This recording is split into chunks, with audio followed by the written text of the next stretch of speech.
Saudara, kita masuk bulan September. Seorang penyanyi menuliskan September ceria. Tapi buat engkau dan aku anak Tuhan, dari Januari sampai Desember, hati kita tetap ceria. Amin. Katakan, hatiku bersuka cita hari ini. Amin. Kita beri dong kemuliaan bagi Tuhan.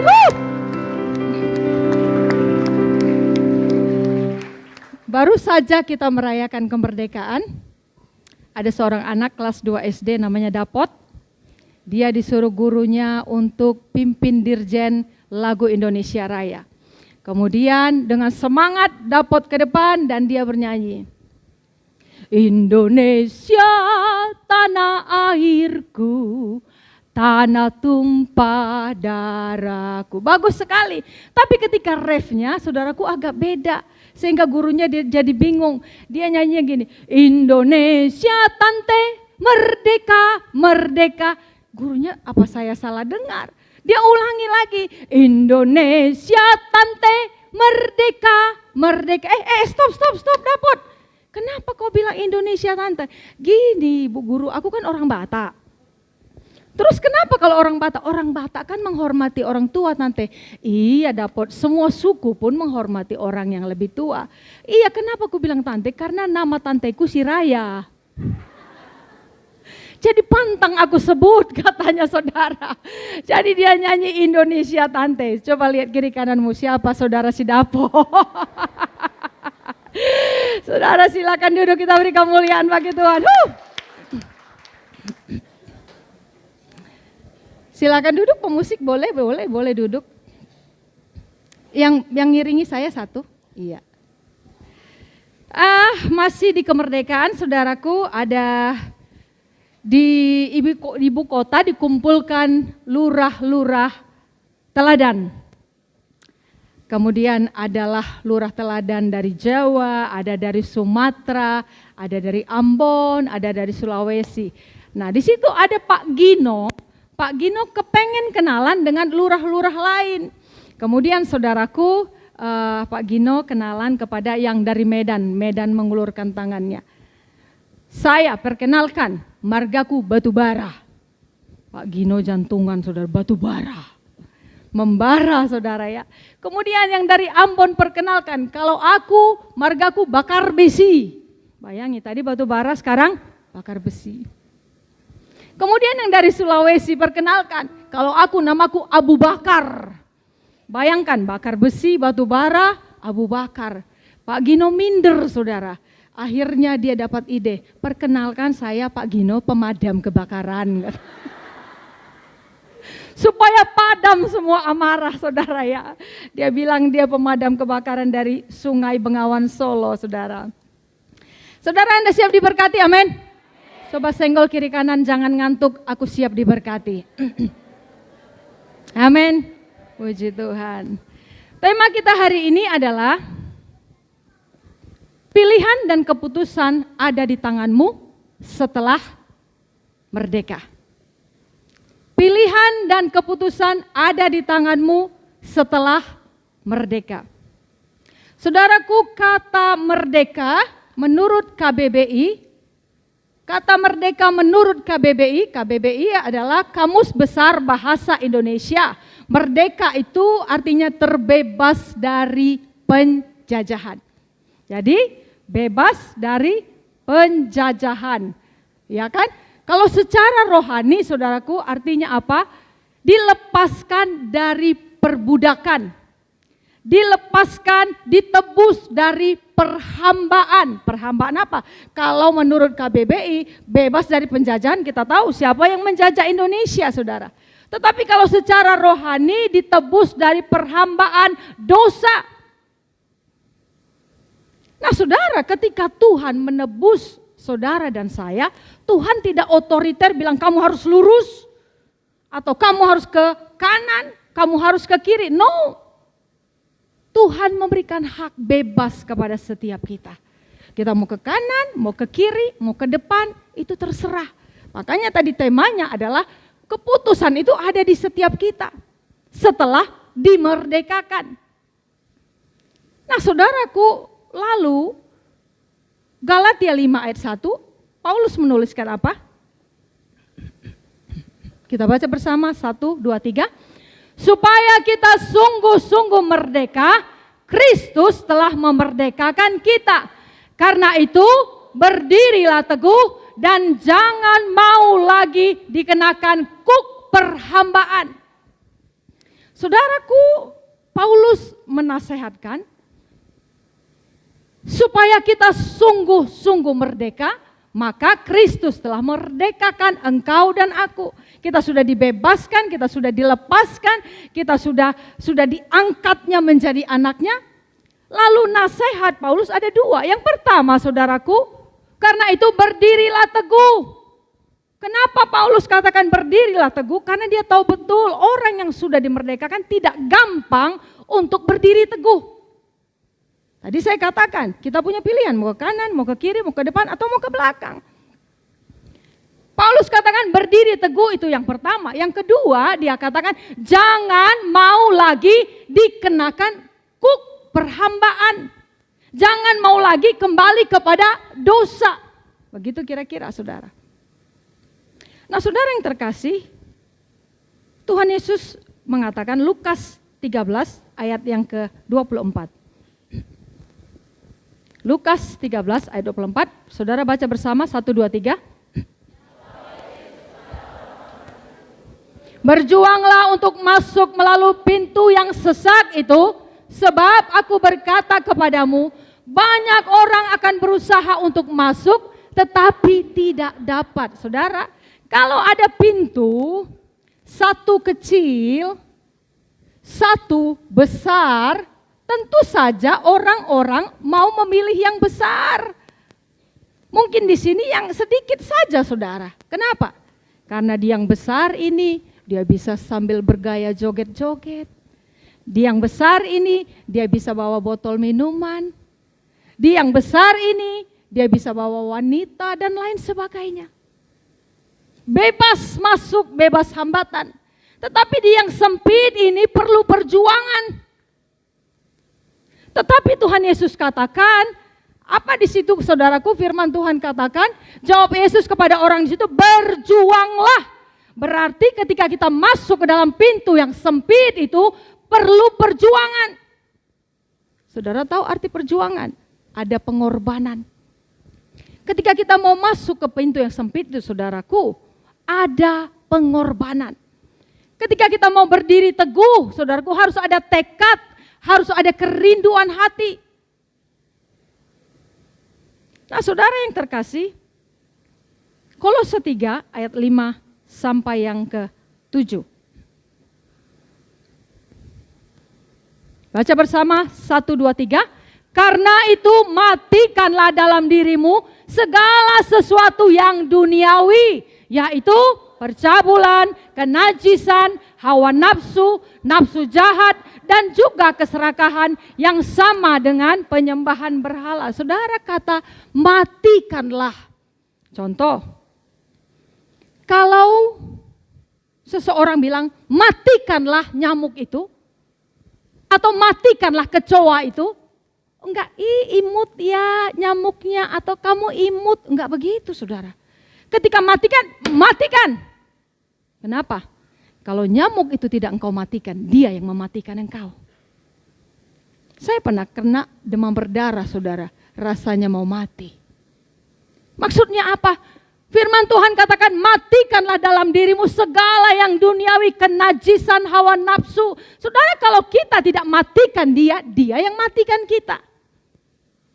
Ketika kita mau dikenakan lagi kuk perhambaan, matilah rohani kita. Putuslah hubungan kita dengan Tuhan. Ingat firman Tuhan katakan Yesaya, bukan Tuhan tidak mau dengar doamu. Bukan tangan Tuhan kurang panjang menolong engkau dan aku. Tetapi yang merupakan pemisah antara kita dengan Tuhan ialah dosa dan pelanggaran kita. Matikanlah. Matikan tikus itu. Enggak, lucu, imut, tikusnya imut. Enggak begitu. Dimatikan. Sama juga dengan kedagingan kita. Matikanlah di dalam dirimu. Nah, saudara yang terkasih, saya katakan tadi matikan itu no tawar-tawar. nggak bisa, nggak apa-apalah sedikit-sedikit. Orang-orang muda tidak ada tawar-menawar soal dosa. Di samping rumah mama saya, saudara, ada sedikit tanah milik kita. Nah, untuk supaya teduh, kita biarkan pohonnya tumbuh. Setahun, 2 tahun, 3 tahun, sampai ternyata pohonnya besar. Dipeluk pun tidak bisa lagi, saudara. Pohon-pohon itu dipeluk dan pohon itu sangat tidak baik ya. Jadi kalau akarnya itu masuk bisa mengangkat, bahkan tegel rumah pun bisa diangkatnya. Nah, abang saya berusaha untuk mengerat itu keliling, saudaraku, dan disemprot dengan Roundup atau apa, pokoknya pemati tanaman, tidak bisa mati. Diusahakan dengan segala cara, disiram di tanah untuk dia mati, tidak bisa mati. Lalu saya mendapatkan hikmat apa? Ketika pohon itu sudah besar, akan susah dimatikan. Ketika dosa itu sudah besar di dalam diri kita, susah untuk mematikannya. Nah, ketika pohon itu kecil, masih kecil, cabut, matilah dia. Ketika dosa itu sudah mulai main-main di dalam dirimu, cabut akarnya, supaya matilah dia. Amin. Mati, saudara. Nah, saudara yang terkasih, seorang gadis cantik, penyayang hewan, penyayang ular. Dia sayang kali dengan ularnya. Dari kecil dipeliharanya, dikasihnya makan, tidur di sampingnya. Sampai akhirnya ular itu besar bertahun-tahun. Suatu hari ularnya tidak mau makan. 1 hari tidak makan, 2 hari sampai seminggu. Nah, dia bingung. Dia bingung karena dia sayang dengan ular ini, dia bawa ular ini ke dokter hewan. Saudara tahu jawaban dokter itu mengerikan, saudara. Dokternya bilang, hati-hati dengan ularmu ini. Dia tidak mau makan, kenapa? Karena dia mengosongkan perutnya, dan dia tidur di sampingmu telentang, dia mengukur tubuhnya dengan tubuhmu. Karena satu malam nanti ketika kau lengah, kau akan ditelannya. Akhirnya ular itu, saudaraku, disuntik mati. Itulah gambaran dosa. Dosa itu kesannya nggak apa-apa. Tetapi satu hari nanti engkau akan ditelannya. Betapa liciknya, saudaraku, dosa. Ini gambaran dosa. Coba silakan ke depan. Iya. Ini gambaran dosa seperti ini, saudara. Supaya kita bisa dapat pengertiannya. Ya. Nah, silakan. Ya, silakan. Di sini. Pak Sianturi bawa apa ini? Saudara bawa apa ini? Wortel. Ya, di sini. Silakan. Ini namanya si Plavi. Siapa si Plavi ini? Coba gambarnya.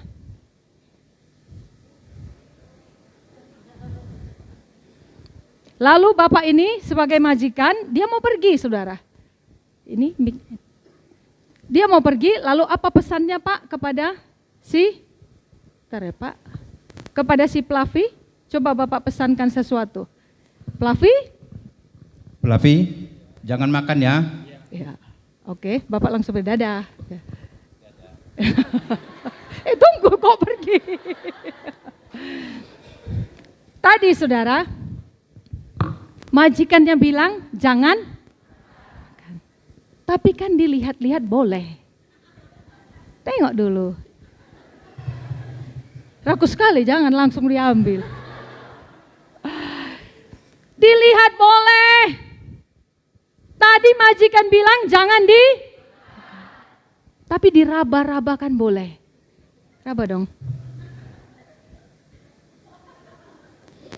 Jangan tapi diciumkan boleh. Coba cium. Saudara bayangkan, kalau sudah kelinci dengan wortel, apa yang terjadi? Habis. Itulah gambaran dosa. Janganlah makan Pak, kasihan. Iya, kita beri tepuk tangan dong untuk ya. Terima kasih ya. Itulah gambaran dosa, saudaraku. Tadi kan dibilang jangan buat dosa. Hai engkau pemuda-pemudi, jangan buat dosa, tapi raba-raba kan boleh. Yang ketawa pengalaman. Jangan buat dosa, tapi cium-cium kan boleh. Jangan buat dosa, tapi laga-laga ecek-ecek kan boleh. Kalau sudah ecek-ecek, jadilah. Saudara, bahayanya dosa. Tadi lihat si Fluffy itu gambaran dosa, saudara. Kalau sudah di tangannya wortel, apa yang terjadi?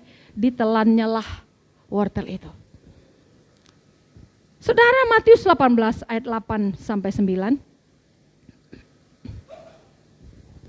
Jika tanganmu atau kakimu menyesatkan engkau, apa katanya? Penggalah dan buanglah itu. Karena lebih baik bagimu masuk ke dalam hidup dengan tangan kudung, maksudnya tangan puntung atau timbang, daripada dengan utuh dua tangan dan dua kakimu, tapi kau dicampakkan ke dalam api yang kekal. Saudara mengerti ayat ini? Amin. Lebih baik enggak punya tangan, tapi kau masuk surga. Maksudnya bukan tangan sebenarnya, saudara. Maksudnya ketika ada hal-hal di dalam dirimu yang perlu engkau tebas, yang perlu engkau buang, dosa, kenajisan, hal-hal yang tidak benar, buang itu. Bahkan firman Tuhan katakan, cungkilah matamu kalau matamu itu menyesatkan engkau. Lebih baik dengan buta engkau masuk ke dalam surga, daripada utuh tubuhmu, tapi engkau ke dalam neraka. Ini cuma kiasan, saudara. Bukan artinya kita harus potong tangan. No, maksudnya gambaran hal-hal yang harus ditebang di dalam kehidupan kita. Saudara, firman Tuhan katakan, kamu adalah garam dunia. Garam, saya bawa garam, saudara. Yang pertama, kalau engkau dan aku adalah garam. Garam ini, saudara, seenak apapun makanan dari manapun asalnya, kalau tanpa garam pasti rasanya tidak enak.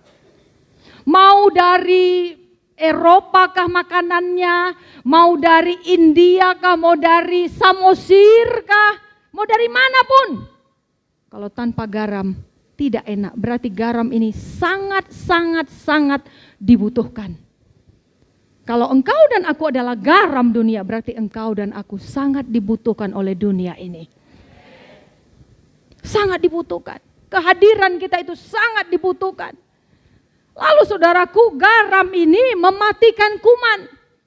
Di sini ada bapak nelayan kita yang punya kapal. Nah, ikan dalam 1-2 hari saja dibiarkan pasti busuk. Benar Pak? Busuk. Tapi ketika digarami 2 tahun pun tidak apa-apa. Mematikan kuman. Artinya apa? Engkau dan aku garam dunia, artinya kehadiran kita mematikan kotoran-kotoran di sekeliling kita.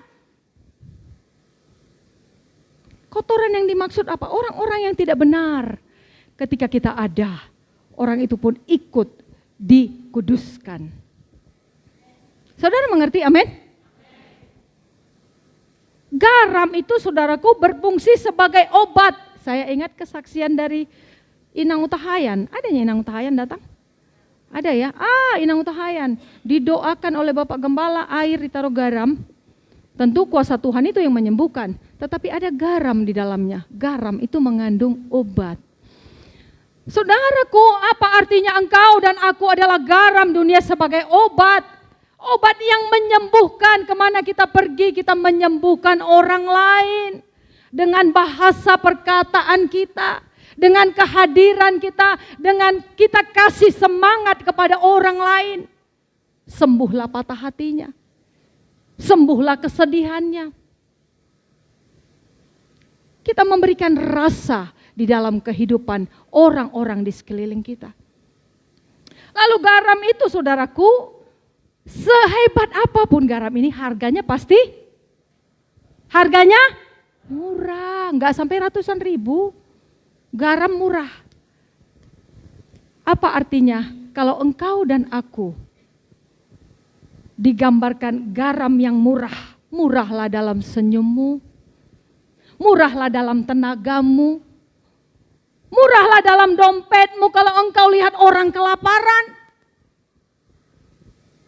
Kadangkala kita nyanyikan, kau saudaraku, kau sahabatku. Kita tahu gak ada beras di rumahnya. Berasku ada 10 goni di rumah, tapi bodoh amat, itu bukan anak Tuhan. Murah dalam segala hal. Lalu garam itu saudaraku warnanya putih. Putih itu melambangkan kekudusan. Putih itu melambangkan kesucian.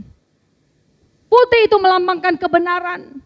Saudara, tadi Paulus katakan, saudaraku, ketika kita sudah dimerdekakan, jangan mau lagi kembali kepada perhambaan.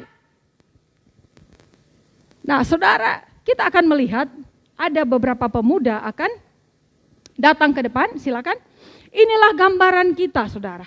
Silakan. Nah, saudara, 2 orang itu melambangkan kita, dibawa oleh 1 orang. Ya, silakan. Mana suaramu? Hei setan.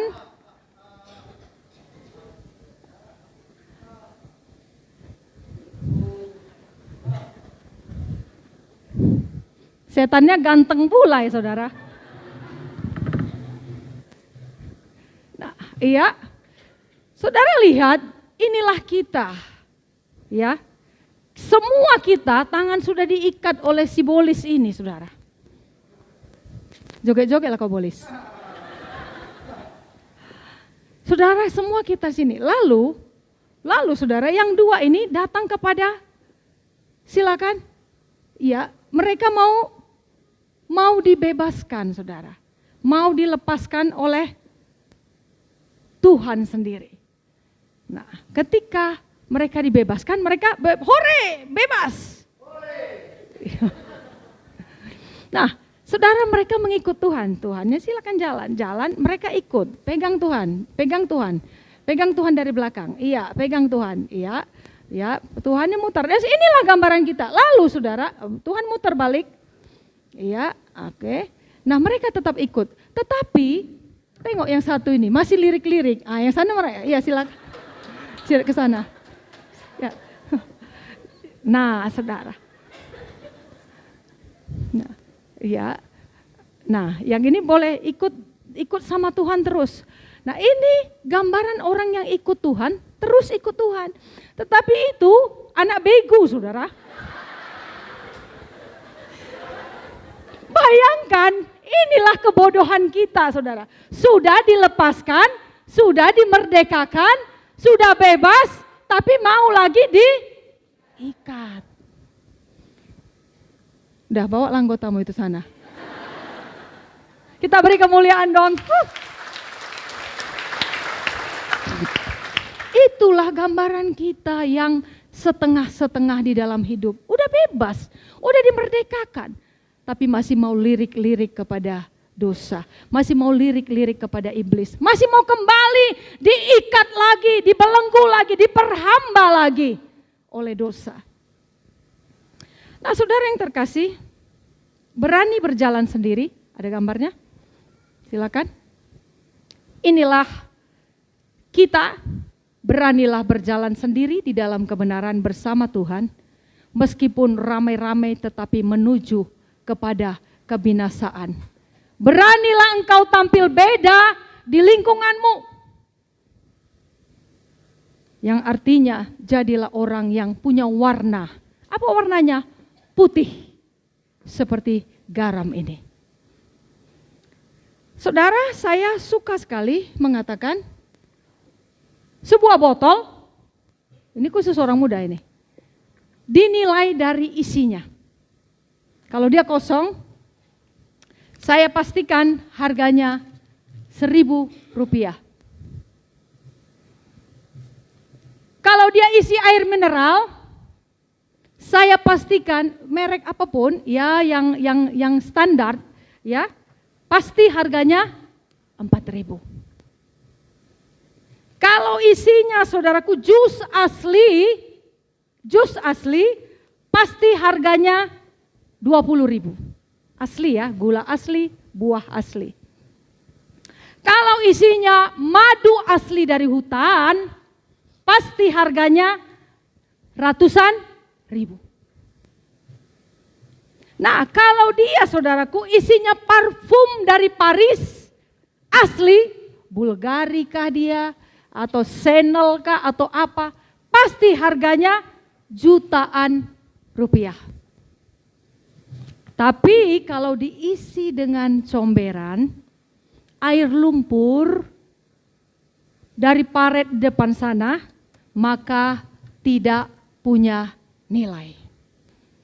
Kalaulah botol ini adalah hidupmu dan hidupku, mau diisi apa botol ini, saudara? Apakah engkau mau isi dengan comberan yang artinya hidup setiap hari dalam dosa? Atau mengisinya dengan madu yang manis sehingga Tuhan merasakan manisnya hidupmu? Diisi dengan parfum sehingga Tuhan merasakan wangi, bahkan sekelilingmu merasakan wangimu. Keputusan itu ada di tangan setiap kita. Orang-orang muda, jadikan dirimu parfum di hadapan Tuhan. Amin. Berikan kemuliaan dong begitu. Saudara, saya suka sekali lagu Pulihkan Aku Tuhan. Ada seperti ini, pulihkan aku Tuhan dalam sisa hidupku. Kenapa sisa? Semua kita ini, saudaraku, sisa. Biarpun masih muda, biarpun sudah tua, sisa hidup. Kenapa? Kenapa saya bilang sisa hidup? Karena kita tidak tahu kapan dipanggil. Entah besok, entah bulan depan. Berarti kan sisa. Satu kelompok pemuda 5 orang. Mereka jalan-jalan, mereka bawa minuman keras, bawa ini. Kemudian orang tuanya bilang, nak hati-hati, kalian mau kemana? Adalah mak, kami mau pergi, mau hura-hura. Hati-hati ya nak, Tuhan menyertai kalian. Kalau Tuhan mau ikut biar di bagasi aja. Saudara, mereka main-main. Mereka pergi, mereka minum, mereka hura-hura. Mereka tabrakan, mati semua. Di bagasi, bahkan ada telur mereka bawa, telurnya pun tidak pecah, saudara. Karena tadi mereka bilang, kalau Tuhan mau ikut di bagasi. Artinya apa? Jangan main-main. Kalau engkau orang-orang muda sudah mengenal Tuhan, jangan pernah main-main dengan Tuhan.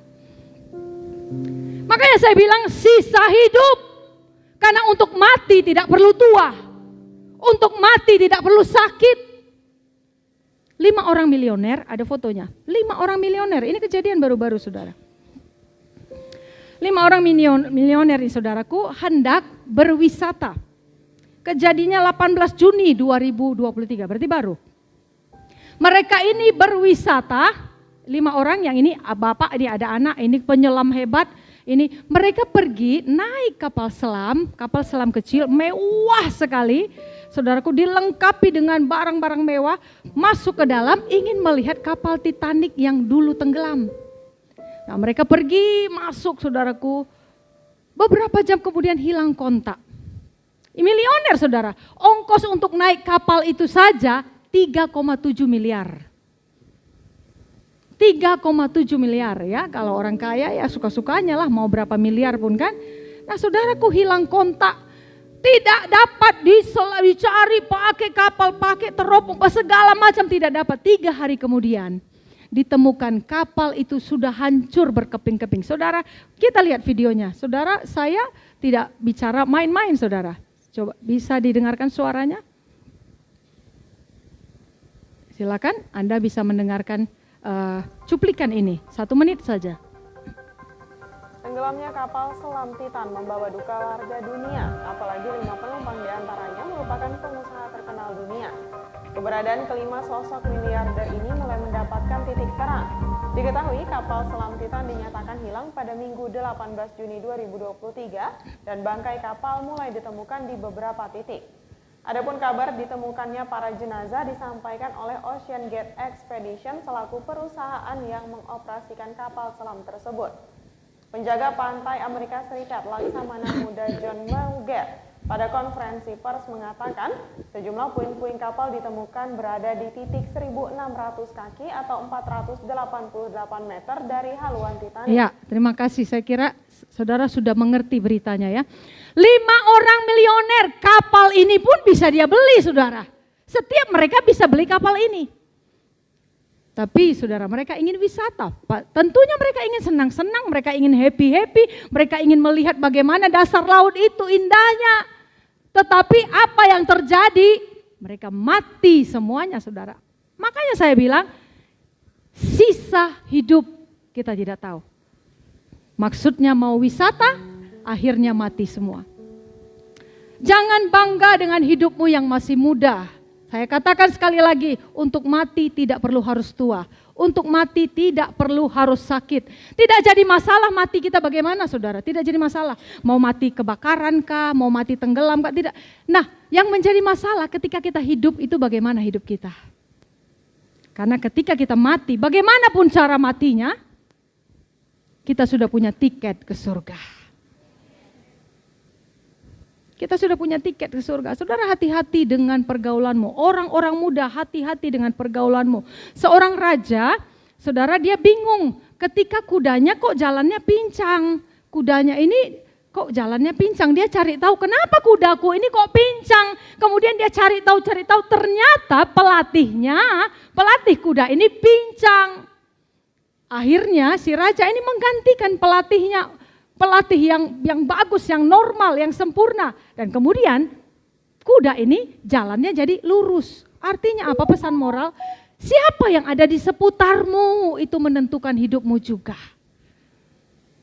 Kalau orang-orang yang tidak rohani, orang yang sembarangan hidupnya, maka jadi sembaranganlah hidupmu. Kalau Bapak Gembala kalian sering bilang kalau berteman dengan tukang apa ya jadi bau itu, berteman dengan tukang ini ya jadi baunya seperti itu. Maksudnya apa? Perilakunya seperti itu. Tetapi ketika engkau bergaul dengan orang-orang rohani, maka hidupmu juga otomatis akan menjadi orang yang rohani. Amin. Satu ayat terakhir, Pengkhotbah 11 ayat yang ke-9. Ini luar biasa, saudara.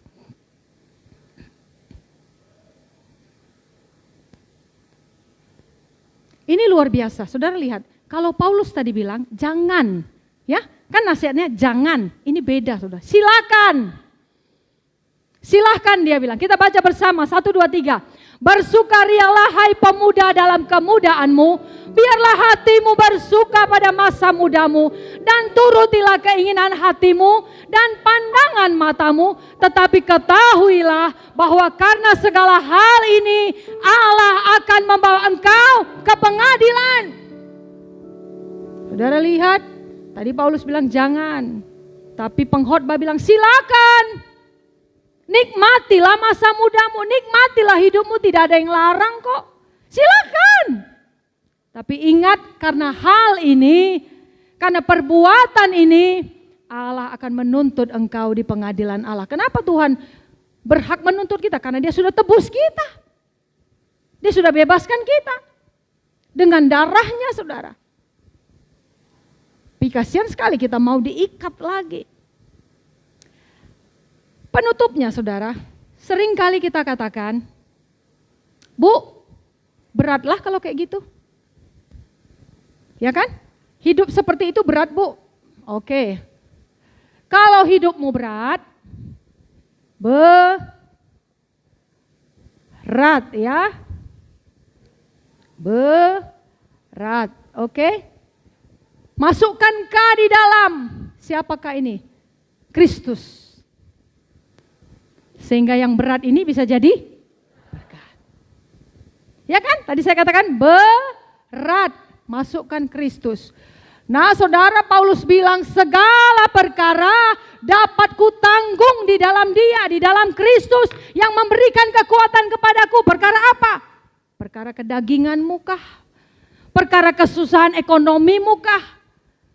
Perkara penyakitmu kah? Perkara apa saja? Perkara masa depanmu kah? Saudara, kenapa? Ketika kita menjaga kekudusan, satu ayat penutup, ketika kita menjaga kekudusan, Mazmur 18 ayat 23 sampai 24. 23? Mazmur 18 ayat 23 sampai 24. Ya, baca bersama 1, 2, 3. Aku berlaku tidak bercela di hadapannya dan menjaga diri terhadap kesalahan.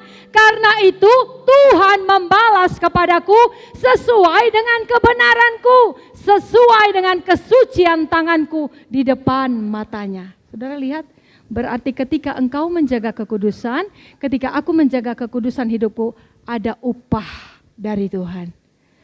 Kan dibilangnya, Tuhan membalas sesuai kesucianku, sesuai kebenaranku. Bahkan di ayat lain dikatakan mata Tuhan tertuju kepada orang yang takut akan Dia. Apa mata Tuhan? Perhatian Tuhan, kuasa Tuhan, berkat Tuhan, jalan-jalan Tuhan, semuanya lengkap. Apabila kita hidup benar di hadapan Tuhan. Saudara mengerti hari ini, amin? Katakan, aku mau hidup benar di hadapan Tuhan. Lebih keras lagi, aku mau hidup benar di hadapan Tuhan. Kita beri kemuliaan bagi Tuhan. Kita bangkit berdiri, kita angkat pujian, pulihkan aku Tuhan. Satu naik satu. Haleluya, syandara. Pulihkan aku Tuhan dalam sisa hidupku ini. Oh ya, segarkan jiwaku, segarkan jiwaku selalu oleh kuasa firman dan Roh-Mu. Ubah hatiku Tuhan, ubah hatiku Tuhan untuk lebih mengasihi, mengutamakan Kau Yesus, mengutamakan Kau Yesus lebih oh yes, Rabaya Syakarabo, yang ku ingini Engkau saja, yang ku ingini Engkau saja, tinggal dalam kehendak rencana. Pisahkan diriku dari dunia ini, pisahkan diriku dari dunia ini, semakin ku damba kerajaan. Katakan, oh Tuhan Yesus, Tuhan Yesus,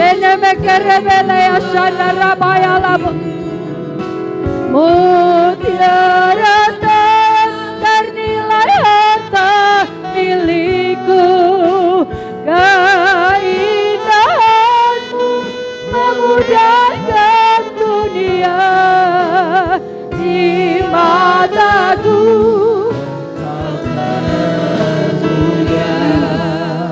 Saudara, tundukkan kepalamu di hadapan Tuhan. Berjanjilah engkau kepada Tuhan hari ini, karena engkau sudah dibebaskannya, dilepaskannya, dimerdekakannya. Katakan, Tuhan, aku mau hidup benar di hadapan Tuhan. Aku mau menyenangkan hati Tuhan. Aku mau tidak hidup sembarangan lagi. Biarlah Tuhan, keindahan-Mu memudarkan dunia di dalam kehidupanku. Terima kasih Tuhan, aku berdoa berikan kekuatan kepada setiap kami, khususnya orang-orang muda, untuk mempertahankan hidup mereka sesuai dengan kehendak Tuhan, sesuai dengan firman Tuhan. Bapa, kuduskan setiap kami, layakkan kami, ampuni kami, lepaskan kami, agar kami hidup berjalan dalam kebenaran Tuhan. Terima kasih Tuhan. Oh Tuhan Yesus, kerinduan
masih belum dapat boleh angkat tangan saudara.